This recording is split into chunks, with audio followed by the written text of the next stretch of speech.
বললেন এ জগতে মন্ত্র দিলে, কানে মন্ত্র দিলেই কোনোদিন গুরু হওয়া যায় না, জন্ম দিলেই কোনোদিন মাতা পিতা হওয়া যায় না। গুরু হতে গেলে গুরুর কিছু কর্তব্য পালন করতে হয়, মা হতে গেলে মায়ের কর্মগুলো পালন করতে হয়, পিতা হতে গেলে পিতার কর্মগুলো পালন করতে হয়। চৈতন্য ভাগবতে আরো সুন্দর সিদ্ধান্ত দিয়ে বললেন এ জগতে গুরুকে, মাকে, বাবাকে, বন্ধুকে আর স্বজনকে চৈতন্য ভাগবতে মহাপ্রভু বললেন সেই মানা যে মা কৃষ্ণ কথা শেখায় না, সেই পিতা পিতা না যেই পিতা কৃষ্ণ প্রসাদ দেয় না, সেই গুরু গুরু না যে গুরু ধর্ম পথে নেয় না, সেই স্বজন স্বজন না যারা সাধু সঙ্গে যায় না, সেই বন্ধু বন্ধু না যে কৃষ্ণ কথা কয় না। গ্রহন্ত সিদ্ধান্ত দিয়ে বললেন সেই মা মা না যে মা কৃষ্ণ কথা শেখায় না। মায়ের কর্তব্য কি? মা হলো আমাদের প্রথম গুরু, আর মায়ের কর্তব্য হলো সন্তানদেরকে শেখানো। ছোটবেলা থেকেই মায়ের কাছ থেকেই আমরা কথা বলা শিখি। তাই গ্রহন্ত বললেন জন্ম দিলেই মা নয়, মায়ের কর্তব্য সন্তানকে কৃষ্ণ কথা শেখানো। আজ যদি সন্তানকে কৃষ্ণ কথা না শেখানো হয়, ধর্মের পথে না নেওয়া হয়, তাহলে সে মা হয়েও কোনো দিন, জন্ম দিয়েও কোনো দিন মা হতে পারলেন না। সেই পিতা পিতা না যেই পিতা সন্তানের মুখে কৃষ্ণ প্রসাদ দেয় না। প্রত্যেক শুদ্ধ সদাচার পিতার কর্তব্য হলো সন্তানদের জন্য গোবিন্দের প্রসাদ আনা। তাই শাস্ত্র বললেন তিনিই প্রকৃত পিতা, যিনি সন্তানদের মুখে অখাদ্য না দিয়ে গোবিন্দের প্রসাদ দেওয়ার ব্যবস্থা করেন। গ্রহন্ত বললেন তিনিই প্রকৃত মা, যিনি সন্তানদেরকে ধর্ম শিক্ষায় শিক্ষিত করে। আমার যে ধর্মই পালন করুন, যদি সন্তানদের ধর্ম শিক্ষা না দেন, তাহলে দুর্গতির কোনো শেষ নেই। আপনারা সবাই মোবাইল খুললে, ফেসবুক খুললে কিছুদিন আগের একটা ভিডিও ঘুরপাক খাচ্ছে না, যে এক মা মরে রইল ঢাকায়, তার 4টা ছেলে, 4 ছেলে মেয়ে, তার ভিতরে 3জনই BCS ক্যাডার, আর মেয়েও একজন স্কুলের টিচার। দেখুন, আর মা মরে রয়েছে বিছানার মধ্যে 9 দিন হয়ে গেছে। 9 দিন হয়ে গেছে একই ঘরের মধ্যে মেয়েও বাস করে, মাও বাস করে। মা মরে গেছে 9 দিন, মেয়ে টের পায়নি। হ্যাঁ, টের পায়নি। 9 দিন পরে যখন মাকে দেখতে গেছে, গিয়ে দেখে মায়ের কান থেকে পোকা বেরোচ্ছে, পচে লাশ পোকা বেরোচ্ছে। হ্যাঁ, এই মায়ের কথা চিন্তা করুন তো। এই মা সারা জীবন ধরে কত খাটা খেটেছে। 3টা ছেলেকে BCS কমপ্লিট করানো কোনো চারটিখানি কথা নয়। হ্যাঁ, তো কত বড়, একটা ছেলে সচিব, আরেকটা ছেলে বাংলাদেশের সব থেকে বড় বিদ্যাপীঠ বুয়েটের টিচার, কত বড় বড় পোস্টে তারা চাকরি করছে।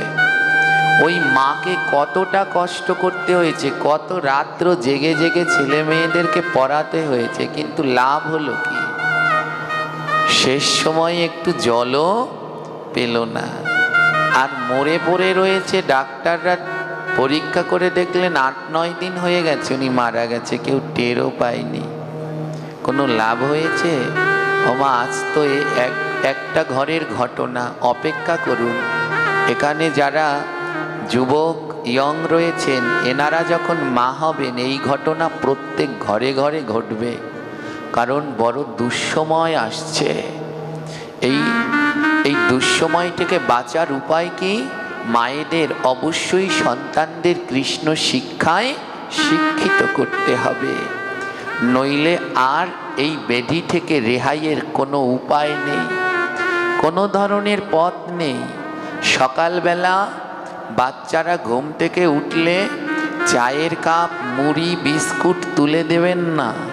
সকালবেলা বাচ্চারা ঘুম থেকে উঠলে মায়েরা বলুন স্নান করুন, অথবা বাসি বস্ত্র ত্যাগ করে ঠাকুর ঘরে যাও, আর গিয়ে গীতার একটা শ্লোক হলেও পাঠ করো। যদি আপনার সন্তানকে গীতা শিক্ষায় শিক্ষিত করতে পারেন তাহলে আপনি রেহাই পাবেন। আর যদি গীতার শিক্ষায় শিক্ষিত না হয় তাহলে আপনার তো 9 দুগুণে 18 দিনও বিছানায় পড়ে পৌঁছতে হতে পারে, কোনো গ্যারান্টি নেই। হ্যাঁ, কোনো গ্যারান্টি নেই। এর জন্যেই মহাপ্রভু বললেন সেই মা না যে মা সন্তানদের কৃষ্ণ কথা শেখায় না। আজ আমাদের বড় ব্যাধি মা। আজ আমাদের ধর্মে অনেকে আছেন, এখানেই বসে আছেন, IA BA MA পাস করে বসে আছেন, কত বড় বড় ডিগ্রি আছে, কিন্তু গীতার দুটো শ্লোক জিজ্ঞেস করলে শুদ্ধভাবে উচ্চারণ করতে পারি না। কি আছে এই ডিগ্রিতে? হ্যাঁ, এই সনাতন ধর্মে জন্মগ্রহণ করে গীতা পাঠ করতে পারলাম না, গীতার দুটো শ্লোক পড়তে পারলাম না, তা কি আছে? আমাদের পার্শ্ববর্তী ইসলাম ধর্মে দেখুন, 100 জনের ভিতরে 60 জন আছে কোরআন শরীফে হাফেজ। হাফেজ মানে বোঝেন, কোরআন শরীফের 1 নাম্বার সূরা থেকে শেষ সূরা পর্যন্ত তারা মুখস্থ পারে। আর আমাদের ধর্মে 5 জনকে খুঁজে পাওয়া যায় না গীতার 5টা শ্লোক পারে কিনা। বড় দুঃখ। বলে এর উপায় কি? আমাদের পার্শ্ববর্তী ইসলাম ধর্মে সকালবেলা ঘুম থেকে উঠলেই ওই মসজিদে যখন আয়জান দেয়, মুয়াজ্জিন ডাক দেয়, সবাই মক্তবে চলে আসো। আর মা বাবারা ছেলে মেয়েদের ডেকে উঠিয়ে দেয়, তাড়াতাড়ি ওঠো, তাড়াতাড়ি ওঠো, আমপারা সেপারা নিয়ে মসজিদে চলে যাও। ওমা, ওরা মসজিদে গিয়ে ওদের কোরআন শরীফ আমপারা সেপারা প্রতিদিন পড়ে না একদিন পরে? জোরে বলবেন, জোরে, আরো জোরে বলবেন। আর আমাদের ধর্মে ওদের মসজিদ, আমাদের মন্দির। আমাদের মন্দিরগুলোতে গীতা স্কুল আছে, এখন গীতা স্কুল হতে শুরু করেছে। কিন্তু দুঃখ কি জানেন? ওদের ধর্মে হয় প্রতিদিন আর আমাদের ধর্মে হয় সপ্তাহে, তাও একদিন কি যায়? আমার এই হাত ধরে, হ্যাঁ, এই যে আমার এই মা একজন টিচার, যিনি বারবার বলছে বাবা আসে না, সত্যি আমার এই হাতে নিচে 1 থেকে 150 গীতা স্কুল আমি উদ্বোধন করেছি, আবার তাদের পতনও দেখেছি।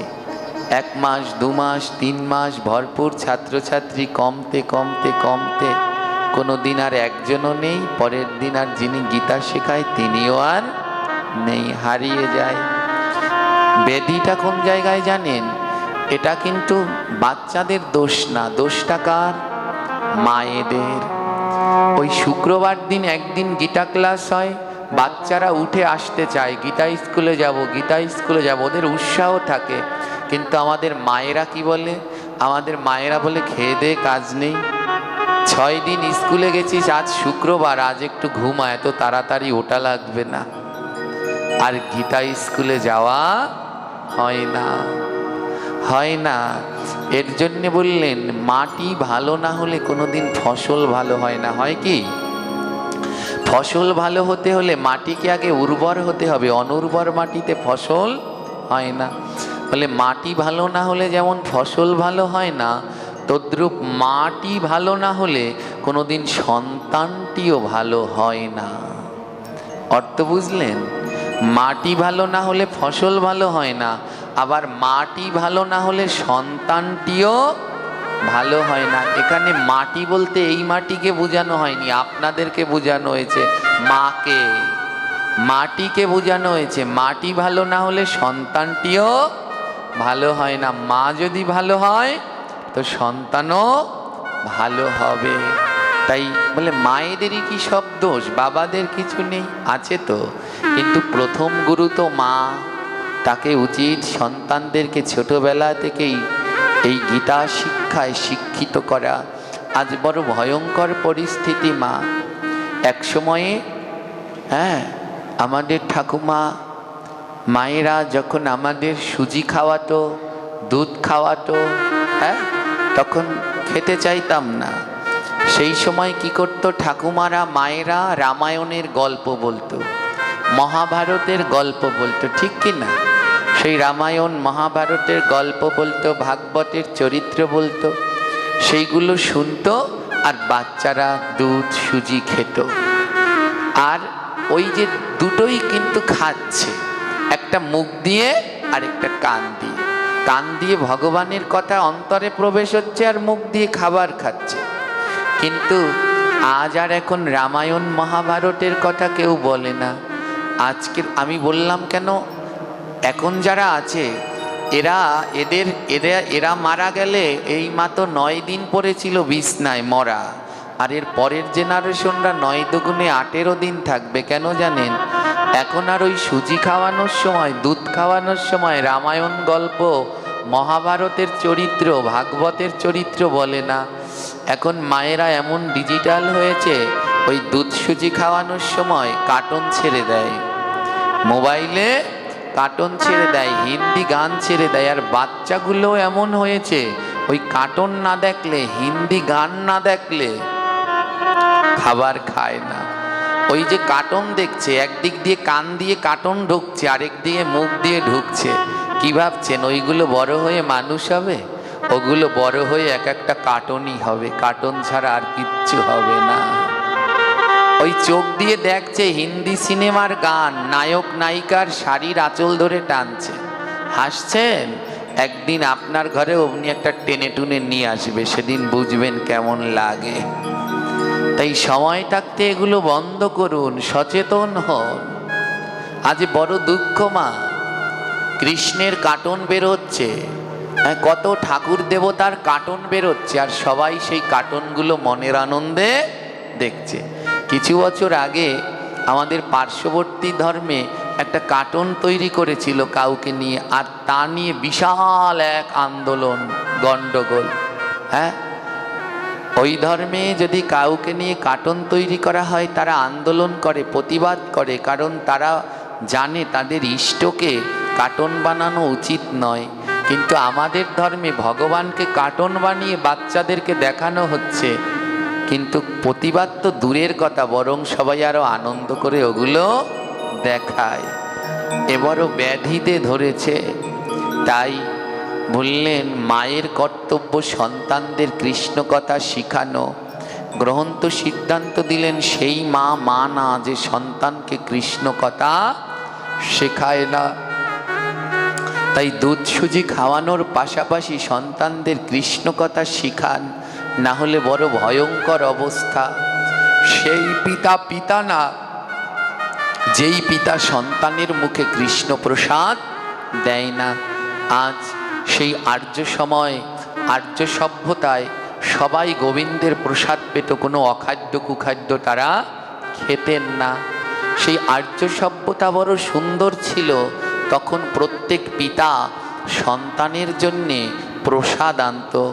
এখন আর কোনো পিতা প্রসাদের নয়, অখাদ্যের ব্যবস্থা করেন। তাই আমাদের বড় দুরবস্থা। আরও কি বললেন জানেন? সেই গুরু না যে গুরু ধর্মপথে নেয় না। আজ আমাদের দুরবস্থার, এই সনাতন ধর্মের দুরবস্থার অন্যতম একটি কারণ হয়ে দাঁড়িয়েছে সদ্গুরুর অভাব।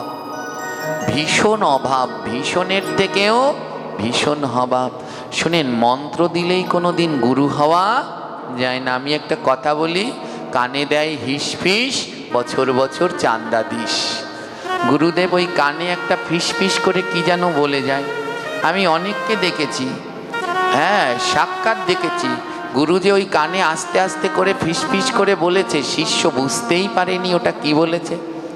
আমি নিজের চোখে একজনকে দেখেছি, একেবারে বৃদ্ধ হয়ে গেছে, উনি গুরুমন্ত্র জপ করছেন 60 বছর ধরে। কত বছর?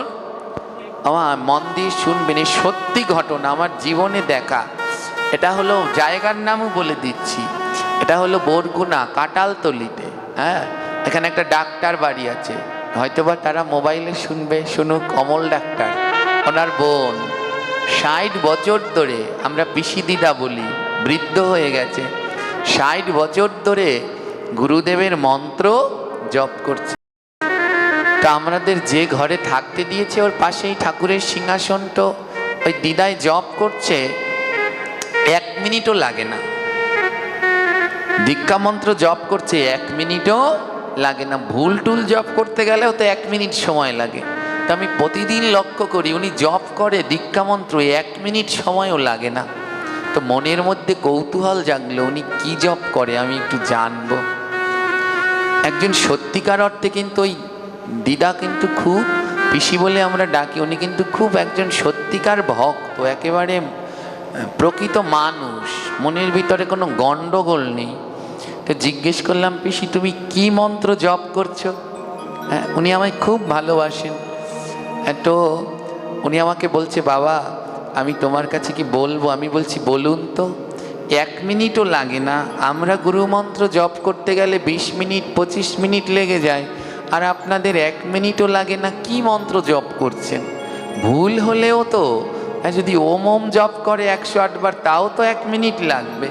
তা আপনি কি মন্ত্র জপ করছেন? তো উনি আমাকে দেখালেন, উনি করগুণে জপ করে, 1 2 3 4 5 6 7 8 9 10, এই 10 পর্যন্ত গোনে। হ্যাঁ, করগুণে 1 2 3 4, এই উনি মন্ত্র বলে। প্রথম করে বললি 1, দ্বিতীয় করে বলি 2, বলে এই আপনি জপ করছেন কি? বলে এইটাই আমি জপ করি, 1 2 3 4 5 6 7 8 9 10। বলে মানে? বললে হ্যাঁ, এই আমার গুরুদেব শিখিয়েছে। ওনাকে যে করগোনা শিখিয়ে দিয়েছে 1 থেকে 10 পর্যন্ত, উনি ভেবেছে ওটাই মন্ত্র। আর উনি 60 বছর ধরে এই 1 থেকে 10 পর্যন্ত শুধু গুনে যাচ্ছে। উনি 1 থেকে 10 পর্যন্ত গুনে যাচ্ছে। এই হলো আমাদের অবস্থা। ওই যে কানে দেয় হিস ফিস, বছর বছর চান্দা দিস, ওই কানে হিস ফিস করে গুরুদেব বলে যায়, আর শিষ্যকে দ্বিতীয়বার জিজ্ঞাসা করে না, তুমি কি জপ করছো? তুমি কি ত্রিসন্ধ্যা গায়ত্রী জপ করছো? কই একবার আমার কাছে বলো তো, তোমার উচ্চারণ ঠিক কিনা, মন্ত্র শুদ্ধ কিনা? ওই হিস ফিস করে বলে যায়, আর বছরে একবার এসে বলে, দাও চান্দাটা দাও, বাৎসরিক অনুষ্ঠান আছে। ধ্বংস হয়ে যাচ্ছি আমরা। আজ শুদ্ধ সদাচার গুরুর বড় অভাব, আর তার জন্যে আমাদের ধর্মের এই দুরবস্থা। প্রত্যেক গুরুরই উচিত শিষ্যকে মন্ত্র দেওয়ার সময় কিছু বিধিবিধান বেঁধে দেয়া, আর সেই বিধিবিধান অনুসরণ করে শিষ্যরও উচিত চলা। এর জন্যে বলে, হ্যাঁ ধ্যান দিন, গুরুর মনে যদি লোভ থাকে আর শিষ্যের মনে যদি কামনা থাকে, জন্ম জন্মান্তরে উদ্ধার হতে পারবে না। গ্রন্থ বললেন, লোভী গুরু কামী চেলা, দুজনেই নরকে গেলা। গুরুর মনে যদি লোভ আর শিষ্যের মনে যদি কামনা থাকে, শিষ্য যদি গুরুর কাছে যায় শুধু পাওয়ার জন্যে, হ্যাঁ, আমাদের সমাজে যে শিষ্য আছে 100-র মধ্যে 80 জন, সবাই নয়, 80 জন গুরুর কাছে যায় শুধু পাওয়ার জন্যে। কারো গুরুর কাছে প্রণাম করে, গুরুদেব আমায় ছেলে দিন, কেউ গুরুদেবকে প্রণাম করে আমায় টাকা দিন, ব্যবসা ভালো করে দিন, কোমর ব্যথা কমিয়ে দিন, কিন্তু একজনও বলে না, গুরুদেব আমায় কৃষ্ণ দিন, আমায় রাধা দিন, আমায় গৌর দিন, নিতাই দিন। এই শিষ্যের বড় অভাব গো, এই শিষ্যের বড় অভাব, শুধু চাওয়া চাওয়া চাওয়া। হ্যাঁ, এর জন্যে একটা কীর্তনের ভিতরে লেখা আছে, গুরু মিলে শোনো শোনো ওগো অর্জুন, একখান কথা কই, গুরু মিলে লাখে লাখে, শিষ্য মিলে কই। গুরু লাখে লাখে পাওয়া যেতে পারে, কিন্তু প্রকৃত শিষ্য না হলেও আবার গুরুর কোনো উদ্ধারতা থাকে না। আজ বড় ভয়ঙ্কর পরিস্থিতি মা। আজ গুরুর মনে যদি লোভ থাকে তাহলে সে গুরু কোনোদিন উদ্ধার করতে পারে না। বিশেষ করে বিভিন্ন প্রত্যন্ত এলাকাগুলোতে গেলে আমরা দেখতে পাই কি অবস্থা। আমার শিষ্য যা খায়, গুরুও যদি একই জিনিস খায়, তাহলে গুরু আর শিষ্যের মধ্যে পার্থক্য আছে? জোরে বলুন, আছে? শিষ্য যদি 16 মালা জপ করে, গুরুও যদি 16 মালা জপ করে, কোনো পার্থক্য আছে? গুরুর একটু হলেও বেশি জপ করা উচিত, গুরুর আহার বিহারে সচেতন হওয়া উচিত। হ্যাঁ, আমরা প্রত্যন্ত এলাকাগুলোতে গেলে দেখতে পাই গুরুদেব মাছ খাচ্ছে, সব খাচ্ছে। হ্যাঁ, মাছ মাংস যেখানে যদ্দূর গুরুদেবও খাচ্ছে। হ্যাঁ, অনেক রয়েছে।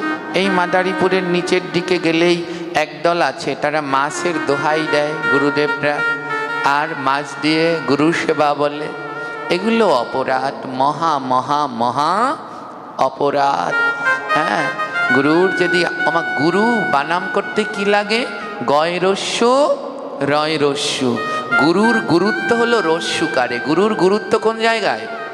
জোরে বলুন, কোথায়? গুরু থেকে একটা রস্যুকার বাদ দিলে কি হয়? বল, এই সাবধান, একেবারে নরকে যাবেন আমারে নিয়ে। হ্যাঁ, বলবেন না। হ্যাঁ, গুরুর গুরুত্ব হলো রস্যুকারে। ওই রস্যুকার একটা বাদ দিলে ওইটা হয়ে যায়, ওটা মুখে বলা যাবে না, ওটা হয়ে যায়।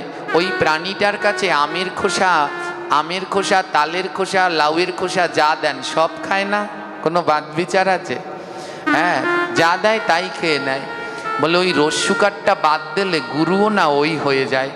কিন্তু ওই গুরুর গুরুত্ব রস্যুকারে। কিন্তু আমাদের সমাজে যেই গুরুরা এই তামসিক আহার করছে, পান খাচ্ছে, জর্দা খাচ্ছে, বিড়ি খাচ্ছে, সিগারেট খাচ্ছে, এরা না ওদের থেকে ওই প্রাণীগুলো ভালো।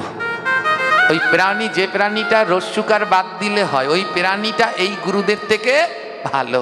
কারণ ওই প্রাণীটা পান জর্দা বিড়ি সিগারেট তামসিক আহার করে না, ওই প্রাণীটা 12 মাস সাত্ত্বিক আহার করে। ওর দুগ্ধ আমার গোবিন্দের সেবায় লাগে। হরি বল, হরি বল।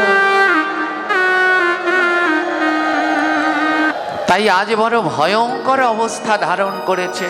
হ্যাঁ, আর আপনারাও একটু চেতনা জাগান। না যদি জাগেন আর সম্ভব নয়। কতজন দীক্ষা নিয়ে বসে আছেন কিন্তু এখনো বীজ মন্ত্র শুদ্ধ নয়, ঠিক নয়। এখানেই অনেকজন আছে, এখানেই যাদের বীজ মন্ত্রের কোনো তাল আগাগোড়া মাথা মুন্ডু কিচ্ছু নেই। গুরুর উপরে বিশ্বাস করে বসে আছেন, গুরু আমায় উদ্ধার করবে, গুরু আমায় উদ্ধার করবে। ধ্বংস তো এখানেই হচ্ছে। কেন জানেন? মাস্টারের উপরে যদি বিশ্বাস, হ্যাঁ, পড়ার উপরে বিশ্বাস না করে মাস্টারের উপরে বিশ্বাস করলে পরীক্ষায় পাশ করা যায়? জোরে বলেন। আমি পড়লাম না, আমি সারা বছরে পড়লাম না, আমার বিশ্বাস হলো মাস্টারের উপরে, মাস্টার আমায় পাশ করিয়ে দেবে। দেবে না? দেবে না? হ্যাঁ, মাস্টার পাশ করাতে পারবে? কে বলছে? আমার বাবা যদি মাস্টার হয়, আমার বাবা স্কুলের হেডমাস্টার, তাহলে আমি ওই স্কুলের ছাত্র, তাহলে আমার বাবা আমায় পাশ করাতে পারবে না? কি হয়েছে? বলে কোন তড়িৎ করবে? 9, 10-এ গিয়ে তোমার বাবার খাতা দেখতে পারবে না। খাতা তখন কোথায় যাবে? বোর্ডে। তখন তোমায় কে পাশ করাবে?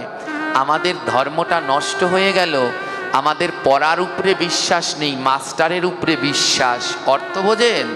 অর্থ হলো গ্রন্থের উপরে বিশ্বাস নেই, গুরুর উপরে বিশ্বাস।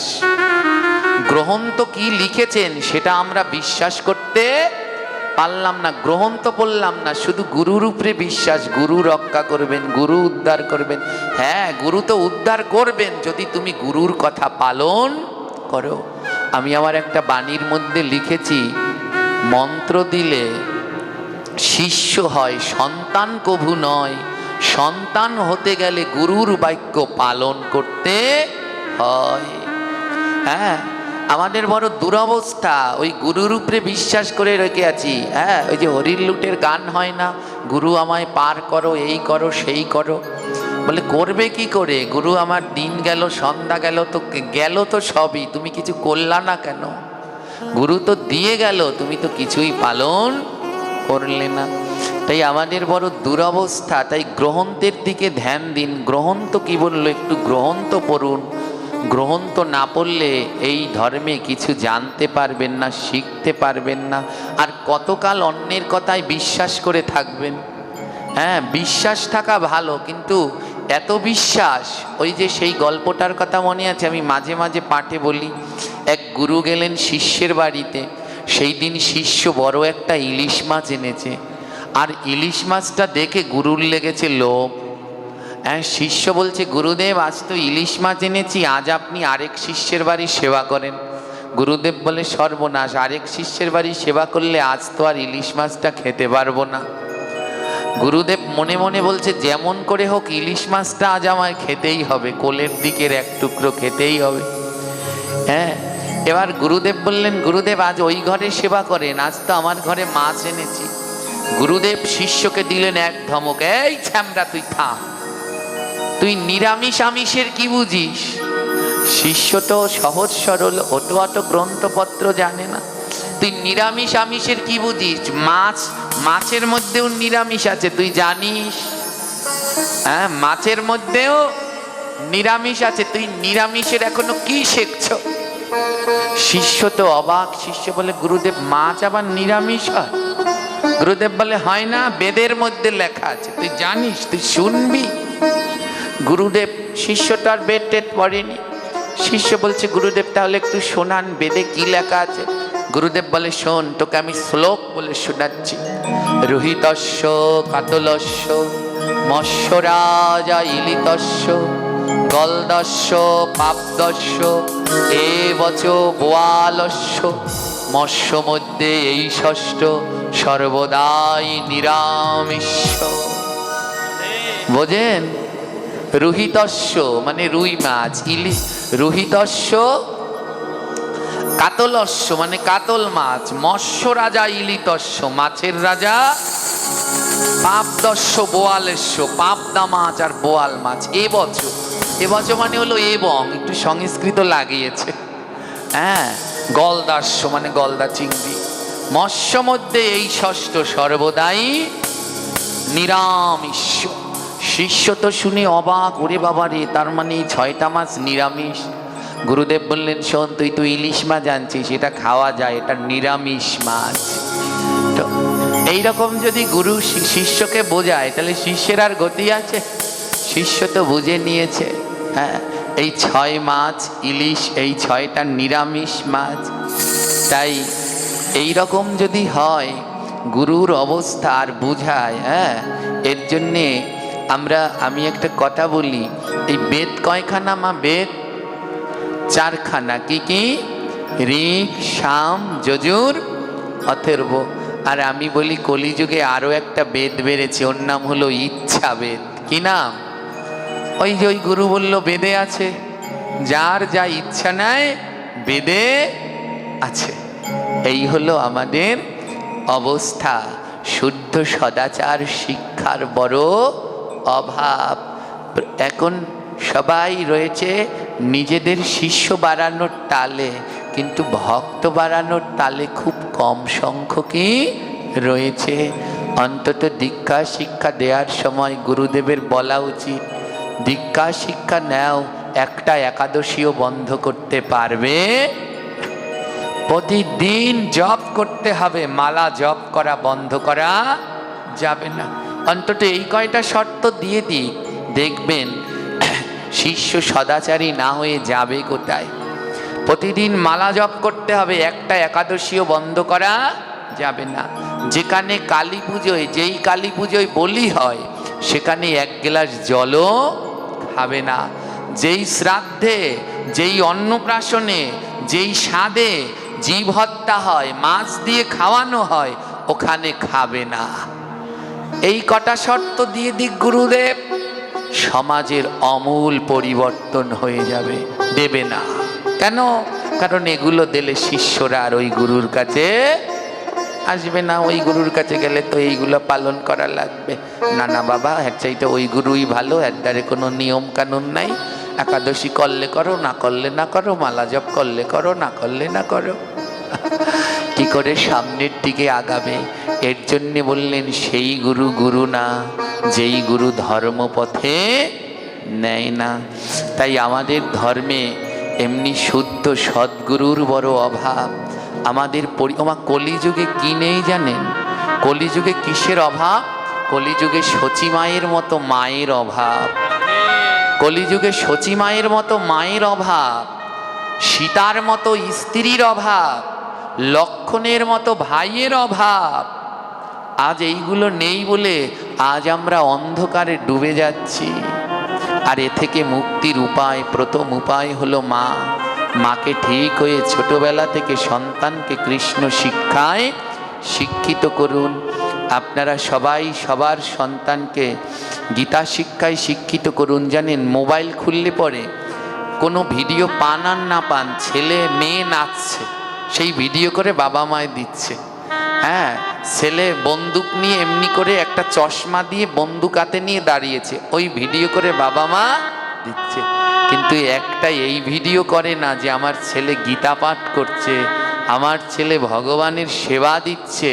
এইগুলো শিখাও আর এইগুলো করে পাঠাও, ওইগুলো নয়। মানুষ করার চেষ্টা করো। এ জগতে গরুর বাচ্চা জন্মালে গরু হয়, ছাগলের বাচ্চা জন্মালে ছাগল হয়, ভেড়ার বাচ্চা জন্মালে ভেড়া হয়, কিন্তু মানুষের বাচ্চা জন্মালে মানুষ হয় না। একমাত্র মানুষের বাচ্চা জন্মালে মানুষ হয় না। মানুষের বাচ্চাকে মানুষ করতে হয়, আর মানুষের বাচ্চাকে মানুষ করার দায়িত্ব হলো মা আর বাবা। তাই প্রত্যেক মাতা পিতা নিজের সন্তানকে মানুষের মতো গড়ে তুলুন, যেন মানুষ হয়ে গৌর গোবিন্দের সেবায় লাগতে পারে।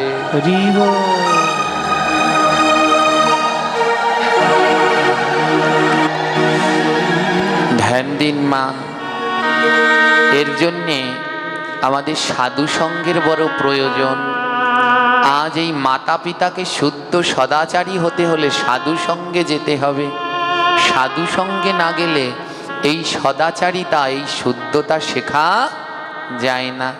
তাই ভক্ত সঙ্গ, সাধু সঙ্গ মানব জীবনের অমূল পরিবর্তন করে দেয়। আর এই পরিবর্তনই পারে আমাদের জীবনধারাকে পরিবর্তন করতে। আর কিছু পারুন আর না পারুন, একটু বদন ভরে গোবিন্দের মহামন্ত্র, এই কলিযুগ উদ্ধারণ পাবন হরে কৃষ্ণ মহামন্ত্র কীর্তন করুন।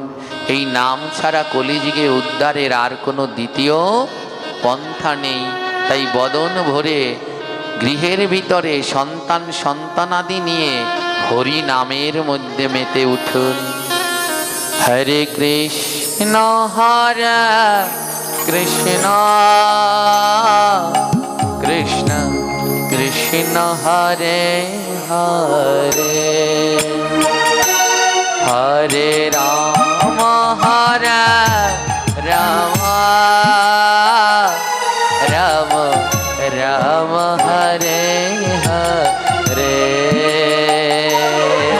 হরে কৃষ্ণ হরে কৃষ্ণ সবাই কৃষ্ণ হরে হরে,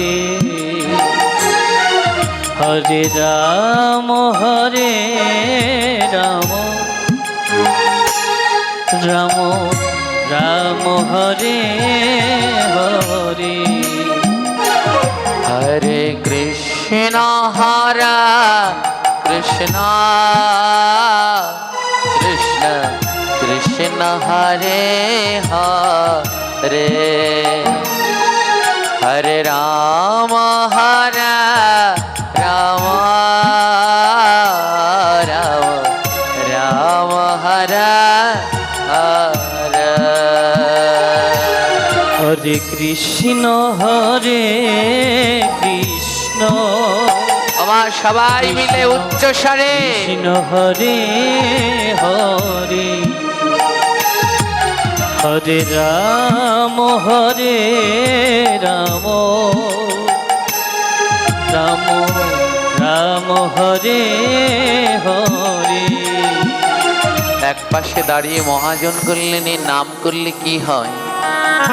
এ নামের মধ্যে কি আছে? নাম করলে কি হয়? হ্যাঁ, আমার কৃষ্ণ কোথায় জানেন? কৃষ্ণ কোথায়?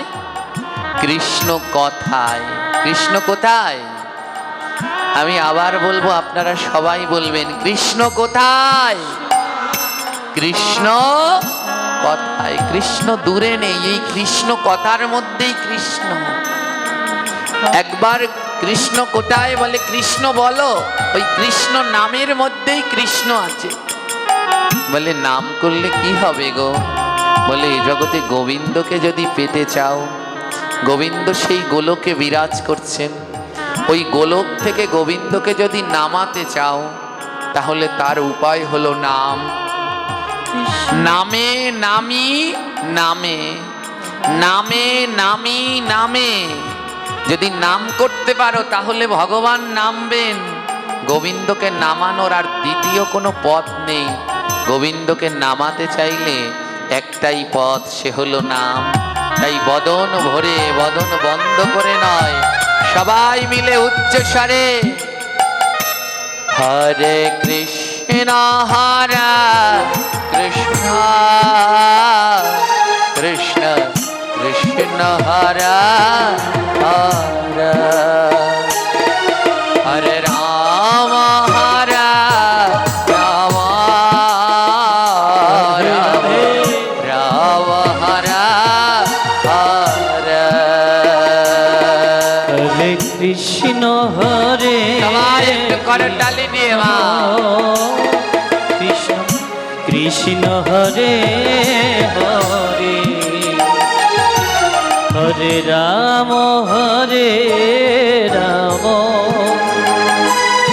রাম রাম হরে হরে। ও হরে কৃষ্ণ হরে কৃষ্ণ কৃষ্ণ কৃষ্ণ হরে হরে, হরে রাম হরে রাম, রাম রাম হরে হরে। হরে কৃষ্ণ রাধে কৃষ্ণ কৃষ্ণ কৃষ্ণ হরে হরে, হরে রাম রাম রাম হরে হরে। বলে এই নাম করলে কিছু পাওয়া যায়? এক পাশে দাঁড়িয়ে বৈষ্ণব বললেন, হ্যাঁ, এই নাম করলে তুমি আর কিছু পাওয়ার না পাও, তিনটি জিনিস পাবে। এই নামে যারা ডুবেছেন তারা আর কিছু পাওয়ার না পাও, তিনটি জিনিস তারা পাবেই পাবে। বলে সেই তিনটা জিনিস কি? বলে যারা এই নাম অহর্নিশি জপ করে, গোবিন্দ তাদের আর কিছু দিক আর না দিক, তাদের কাঙাল করে দেবে। এই নামের মধ্যে যারা ডুবেছেন তাদের গোবিন্দ টাকা পয়সা ধন সম্পদ দেবে না, তাদের দিন দিন গোবিন্দ কাঙাল করবেন। বলে কেন? বলে কাঙাল না করলে, কাঙাল না হলে তো কোনোদিন গোবিন্দ পাওয়া যায় না। তাই যারা এই নামে ডুবেছেন তাদের কাঙাল হতে হবে। বলে আর কি পাওয়া যাবে গো? আর দ্বিতীয়টা, তোমার আত্মীয় স্বজনদের থেকে দূর করে দেবে। তোমার যারা এই ভক্তিপথে নেমেছেন, সদাচারী জীবন যাপন করছেন, তাদের বাড়িতে কোনো আত্মীয় স্বজন আসবে না, তাদের কেউ ভালোবাসবে না। গোবিন্দ সবার কাছ থেকে দূরে সরিয়ে দেবে। বলে লাভ কি? বলে নয়নের জল। তোমায় কাঙাল বানিয়ে দেব, তোমাদের আত্মীয় স্বজনদের থেকে দূর করে দেব, আর সেই কষ্টে তুমি কৃষ্ণ কৃষ্ণ বলে কাঁদবে। ও ভক্ত, আমি তো তখনই আসি যখন কেউ কৃষ্ণ কৃষ্ণ বলে কাঁদে।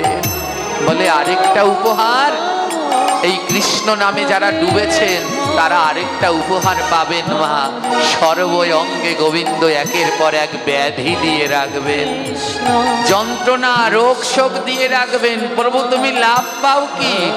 বলে ওরা যে কষ্ট না পেলে কাঁদে না রে, এই মনুষ্য জাতি কষ্ট না পেলে কাঁদে না। যে যার কৃষ্ণ নামে রুচি হয়েছে সে তো কৃষ্ণ নামে দুই নয়নের জল বর্ষণ করে, আর যার না হয় গোবিন্দটাকে এই তিন উপহার দিয়ে অনাবরত নয়নের জল ঝরায়। আর আমার গোবিন্দ বলল আমি তখনই আসি গো যখন ভক্ত নয়নের জলে ভাসে।